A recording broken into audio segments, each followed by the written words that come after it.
dasar Tuhan. Berkatilah kami, agar kami dapat memahaminya. Ini dapat disampaikan kepada putra Yesus Kristus. Satu yang bosku.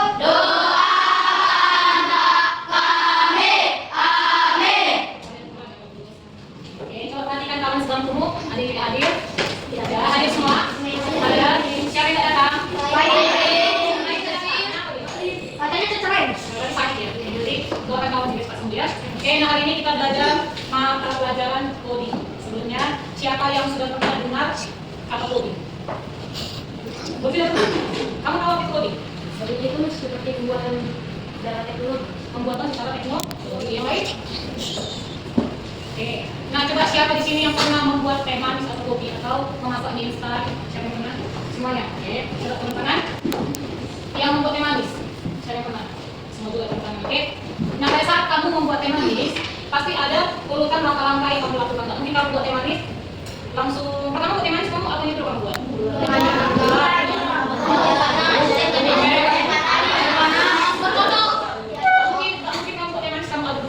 Baru kamu buat gulanya, baru kamu buat bumbunya. Tapi lihat dulu kan, sudah pasti turun langkah terakhir itu menghidupkan. Nah, seperti itulah gambaran coding. Salah satunya itu salah satu contoh gambaran. Ini contoh lain itu salah satunya. Oke, nah hari ini kita belajar tentang coding, tujuan pembelajaran yang akan kita ajari pada hari ini. Yang pertama, kamu memahami apa itu berpikir komputasional. Kemudian yang kedua, penerapan berpikir komputasional. Dan yang ketiga, contoh penerapan langkah-langkah atau urutan berpikir komputasional secara sistematis. Jadi tujuan pembelajaran kita ada. Oke, nah tadi bismillah kita belajar tentang berpikir komputasional. Sebelum saya ajarkan apa itu berpikir komputasional, siapa yang tahu apa itu berpikir komputasional? Ada yang tahu? Ada? Ada yang tahu? Ada, tadi ada yang tahu coding. Apa tadi yang tahu berpikir komputasional? Ada? Oke, nah tadi yang semua dekat. Jadi berpikir komputasional itu adalah kita nih berpikir secara cerdas, teratur, dan logis. Jadi dengan cara ini kita juga melatih kesabaran, ketelitian, dan juga kreativitas. Jadi jangan kamu pikir, jadi apa hubungannya dengan kamu berpikir? Tadi bilang itu salah satu contoh berpikir komputasional. Oke, lanjut. Jadi langkah-langkah berpikir komputasional yang pertama, kamu harus memahami masalah. Masalah apa yang kamu dapat? Contoh coba, siapa di sini yang pertama mendapatkan masalah? Oke, ingat masalahnya apa ya? Coba Clarissa, masalah apa yang kamu hadapi? Apa? Kenapa dimarahin? Contoh masalah yang kamu hadapi itu? Jangan teman-teman, itu bukan masalah sebenarnya. Contoh lain, contoh nyata. Entah kamu kemarin mau buat aku buat ini cuma gak bisa. Bisa aku kemarin mau jalan daring cuma gak ngerti. Coba buat ini kemarin gak paham. Coba siapa? Aku kemarin mau buat puding sama Bang Usman, belum tahu cara langkah-langkahnya gimana. Buat puding. Kemarin si Nicholas mau buat puding, katanya puding ini jelly ya? Yang seperti apa? Jadi Nicholas kemarin mau buat puding katanya sama logonya, cuma gak tahu langkah-langkah membuat pudingnya. Oke, tujuh, masalah apa? Waktu aku ngerjain PR matematika, bisa belum tahu caranya untuk sudut. Materi sudut. Oke, yang lain? Siapa lagi yang pernah mendapatkan masalah? Sampai ini kamu terus bermasalah? Sampai Rina? Apa masalahnya sampai? Apa?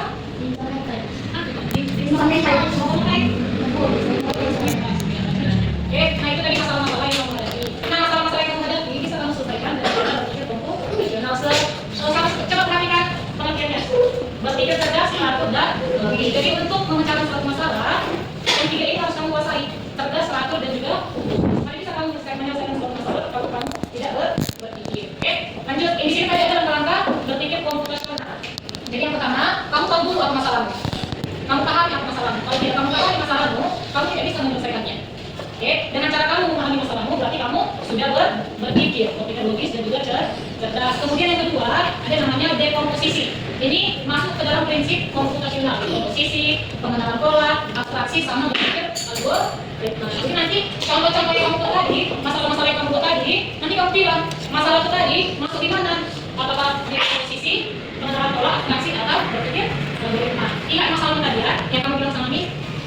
Lanjut, berarti prinsip berpikir komputasional ada 4. Miss, ini ada 5. Kalau ini enggak. Ini tadi langkah pertama untuk menyelesaikan masalah. Harus kamu pahami dulu apa masalah itu ya. Lanjut. Ini dia prinsip yang pertama, dekomposisi. Perhatikan pengertiannya. Dekomposisi itu adalah cara membagi masalah menjadi bagian-bagian kecil agar jadi mudah dipahami. Contohnya dari sebuah. Siapa yang pernah? Coba kamu bayangkan, kamu membuat suatu pesta besar. Nah, contoh pesta ulang tahun. atau pesta pernikahan. Itu pestanya sana. Apa? Pesta meninggal. Pesta meninggal itu apa? Karena kayak orang kaya itu harus bisa juga pesta pernikahan, apalagi orang penting. Kamu bayangkan kamu membuat pesta ulang tahun, kamu membuat pesta ulang tahun yang besar.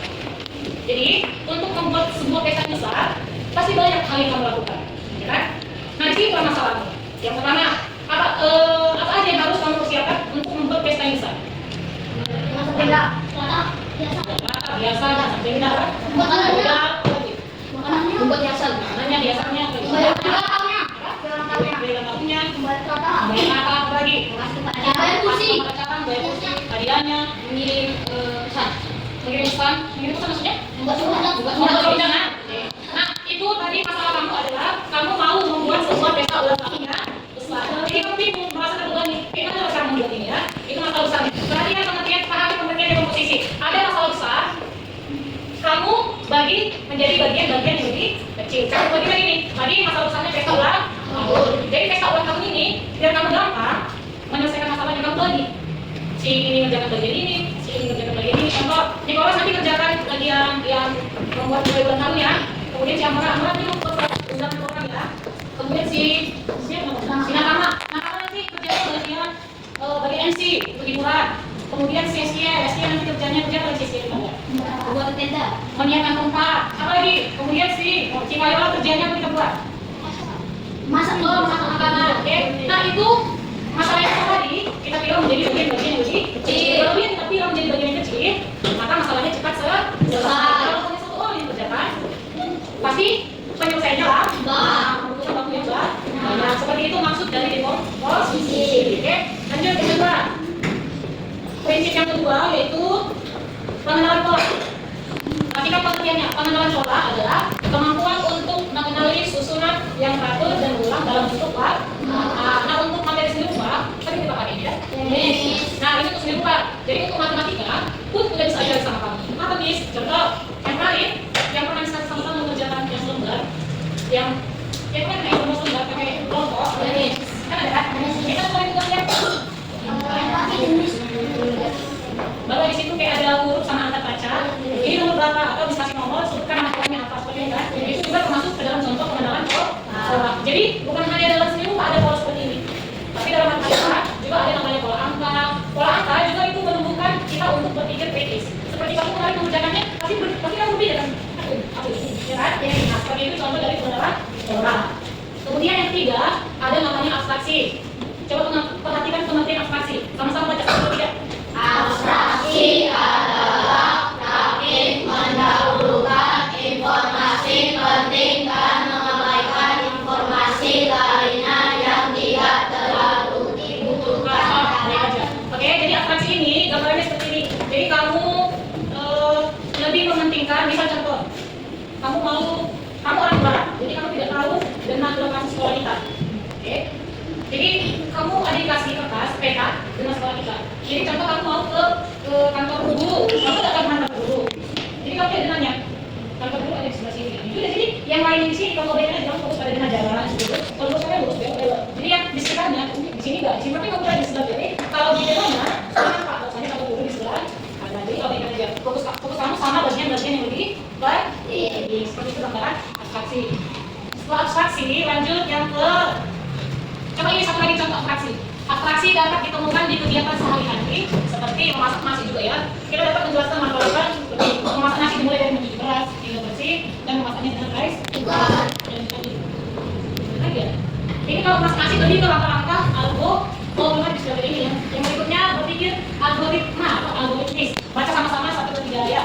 Berpikir algoritmis adalah kemampuan berpikir menyusun algoritma. Algoritma adalah serangkaian langkah yang dilakukan secara berurutan untuk menyelesaikan tugas atau masalah. Jadi algoritma ini urutan atau langkah menyelesaikan suatu tugas atau masalah. Nah itu adalah 4 prinsip berpikir komputasional. Oke. Nah tadi contoh yang kamu buat, tadi sini kalau saya buat contoh contoh yang kamu buat itu masuk ke prinsip yang mana?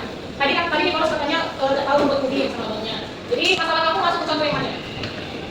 Berpikir algoritmis. Iya, berpikir algoritmis. Kenapa dia masalahnya masuk ke berpikir algoritmis? Tadi masalah si Nicholas itu dia tidak bisa membuat puding. berarti dia tidak tahu urutan langkah-langkah membuat studi. Jadi masalahnya masuk ke berpikir algoritma, yaitu dilakukan secara lurus untuk menyelesaikan tugas atau masalah. Nah itu 4 prinsip dasar berpikir komputasional. Nah ada pertanyaan? Ada pertanyaan? Tidak ada? Ini contoh, satu contoh berpikir algoritmis. Dia di sini ngapain? Masing-masing. Tapi masing-masing rupanya seperti apa? Yang pertama, ya kita cuci dulu tasnya. Kedua, seharusnya kita masukkan air dulu ya. Kita buat air, kemudian kita masukkan ke dalam rice cooker. Ini kita masukkan rice cooker dulu baru buat air. Kembali kan? Kita buat air dulu, baru masukkan rice cooker, kemudian turunkan. Kan ada tanda turun sama air. Berarti yang turunkan tuh artinya masak. Kemudian ini kita tunggu, kemudian masih siap di ini cara menggunakan algoritmis. Oke, paham? Ada pertanyaan? Tadi masalah si Burju tadi katanya apa? Tidak bisa mengerjakan masalah materi sudut. Dibagi mana tuh? Mengukur besar sudut. Nah, kemarin bisa ajarkan sama kamu bagaimana cara menghitung besar sudut menggunakan busur derajat. Jadi kemarin ada langkah-langkah yang sangat sama kamu. Yang pertama, kalau misalnya buku itu kan dia bagi bagian ada garis bawah namanya garis tepi. Kemudian apa lagi? Ada angka dalam, ada lagi? Ada yang skala dalam sama skala dua. Jadi tepi bawah sudut itu kamu tempelkan pas di kaki sudutnya. Kemudian perhatikan skala dalamnya. Nah, angka berapa di buku? Berarti itu besar sudutnya. Nah, tadi contoh yang dialami si buku masuk ke berpikir komputasional prinsipnya mana? Prinsip ya? Algoritmis. Paham? Jadi kalau disebut seperti ini ada soal masalah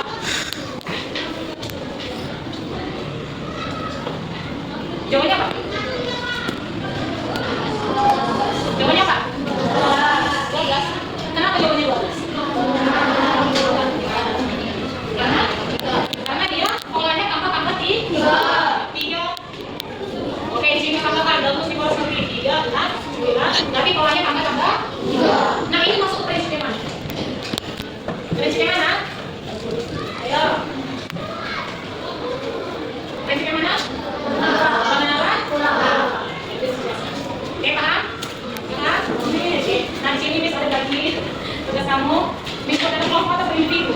Oh, bukan kelompok, satu meja ya? Dikerjakan ya. Tadi kan langkah karena ada sebuah psikologitas.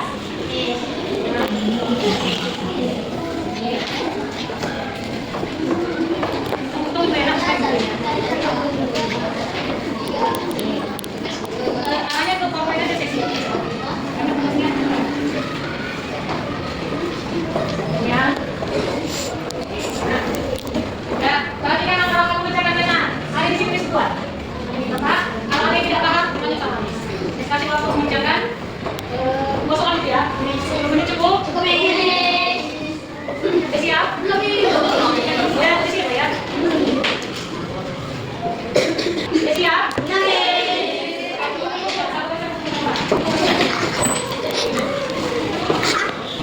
Ya, dapat kan?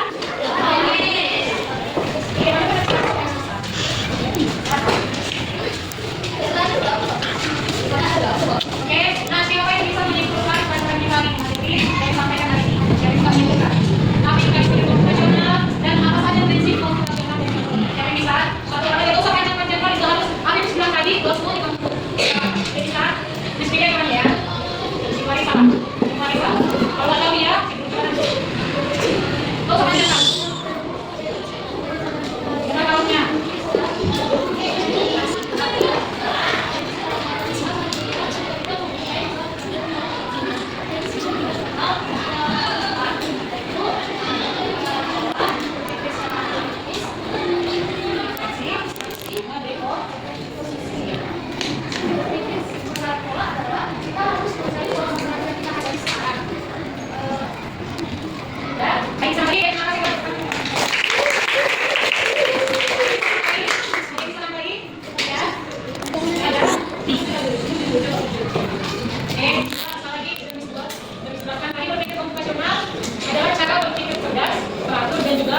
Jadi dengan cara ini katanya kita dapat melatih kesabaran, ketelitian dan juga kreativitas. Ada 4 prinsip berpikir komputasional yang pertama di kompetisi, pengalaman pola, aksi, dan pikir